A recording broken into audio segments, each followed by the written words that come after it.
Bonjour, ici Aurélien Macaire, blogueur et globetrotter, et dans cette vidéo, je vais vous montrer une erreur à ne pas faire absolument quand vous envoyez un lien dans un email avec Aweber. Alors la semaine dernière, j'étais à San Diego, j'ai rencontré Suzanne. Suzanne est une Canadienne qui a un blog sur l'élevage de chiens, sur le dressage plus exactement. Et Suzanne gagne plusieurs centaines de milliers de dollars par an avec ses blogs et ses formations. Et Suzanne était en train de rédiger un email dans Aweber et j'ai remarqué une erreur qu'elle faisait. Donc, je voudrais vous la montrer. Quand vous envoyez un message, donc par exemple, imaginons que je veux envoyer un mailing pour mon blog bloguer.tv. Donc, je sélectionne la liste, je vais dans Messages, Broadcast. Je vais créer un nouveau message. Alors, je vais commencer par mettre un titre accrocheur.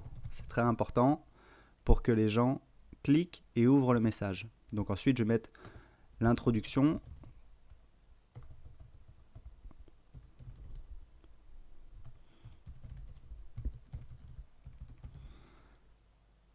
Donc Suzanne, quand elle a voulu placer le lien dans son email, elle a fait comme ça, elle a tapé directement l'adresse. Par exemple,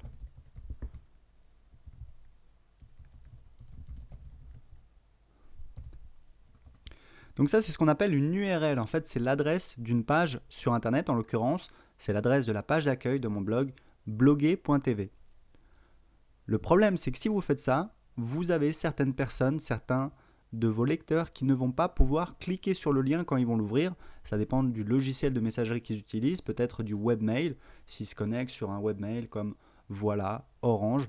Parfois, quand vous avez uniquement l'adresse du lien, mais que ce n'est pas un lien cliquable, eh bien ce n'est pas cliquable dans l'email.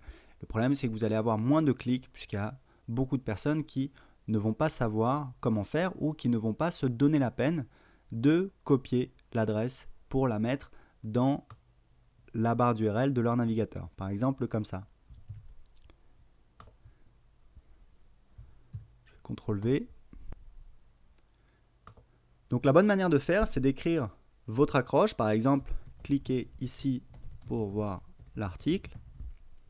Et ensuite seulement, vous sélectionnez le texte, vous utilisez l'option ici pour ajouter un lien, et ici vous mettez. Alors, ne vous préoccupez pas de ce qu'il y a dans Link Test, puisque vous avez déjà sélectionné un texte, pas la peine de réécrire. Vous allez directement à URL et vous tapez l'adresse, donc http w.bloguer.tv. Vous cliquez sur Insert. Et là, vous voyez que c'est bien un lien.